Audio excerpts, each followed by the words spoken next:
పడి ఏడిచింది. ఇప్పుడు గట్టిన ఏడుతాను. ఎందుకు ఏడుతుంది మరి? అత్త గిట్ట వల్ల బాధిస్తాను.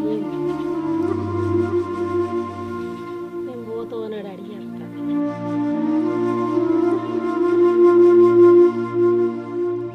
ఈ ఊరికి ఏడ్చుడు ఏందో ఈ కథ ఏందో నాకు.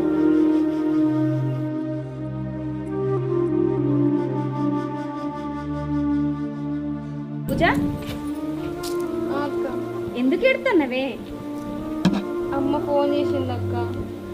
అమ్మ ఫోన్ చెప్తే ఏడ్చుడు ఎందుకే? నువ్వు ఊకే ఇట్లా ఏడ్చుకుంటూ మాట్లాడుతా అంటే అక్కడ అమ్మ ఎంత టెన్షన్ పడుతుంది చెప్పు. నీకు ఇక్కడ ఏమి ఇబ్బంది అవుతుంది? నీకేమైనా ఇబ్బంది అయితే చెప్పుకోవడానికి మీ ఆయన కూడా నీ పక్కనే ఉన్నాడు.